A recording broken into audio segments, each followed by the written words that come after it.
Use అవుతున్నటువంటి pharmaceutical products లో మన స్టేట్ 1/3 30% మనదే షేర్ ఇంటర్నేషనల్ గా.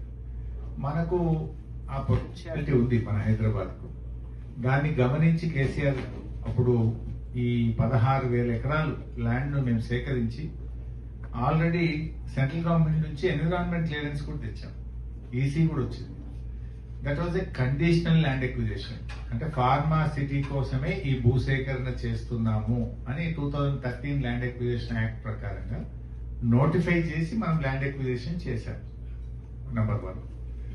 అండ్ ఫార్మా సిటీ పేరు మీదనే environment clearance ministry of environment Delhi నుంచి తీసుకొచ్చినాం. Ministry of environment Delhi specific గా రాసింది ఈసీలో, purpose should not be deviated. And మన యాక్ట్, పార్లమెంట్ యాక్ట్ ఏం చెప్తుంది, ల్యాండ్ ఎక్విజిషన్ యాక్ట్ అంటే, if at all you deviate the purpose, land should be given back to the farmers అనేది మన parliament act.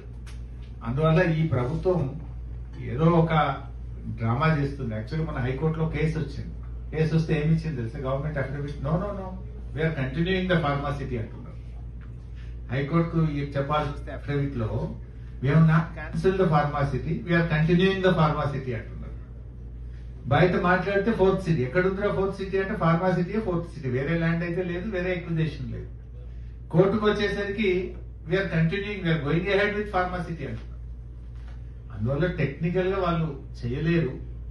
ఇప్పుడు ఏంటంటే కొద్దిగా ఒక జిమ్మిక్స్, లేదా ఫార్మాసిటీకి వీ నీడ్ ఇన్ఫ్రాస్ట్రక్చర్, ఫార్మాసిటీ వచ్చినప్పుడు అక్కడ ఎడ్యుకేషన్ ఉండాలి, ఫార్మాసిటీ వచ్చినప్పుడు అక్కడ హౌసింగ్ ఉండాలి, ఫార్మాసిటీ వచ్చినప్పుడు బేసిక్ నీడ్స్ ఉండాలి అనే పేరు మీద ఇవన్నీ తెచ్చే ప్రయత్నం చేస్తున్నారు. కానీ అది 75 ఉండి ఇది 25 ఉండాలి. కానీ వీళ్ళు 25 ఫార్మా పెట్టి 75 దీన్ని తీసుకొస్తామని ఒక రియల్ ఎస్టేట్ వ్యాపారం చేద్దామని ఆలోచన చేస్తా ఉన్నారు. రేపు బీఆర్ఎస్ వచ్చిన తర్వాత వీళ్ళ ఫ్యూచర్ సిటీ, గీచర్ సిటీ అన్ని రద్దు చేస్తాం. అక్కడ యాజ్ ఇట్ ఈస్ ఫార్మాసిటీని రిస్టోర్ చేస్తాం.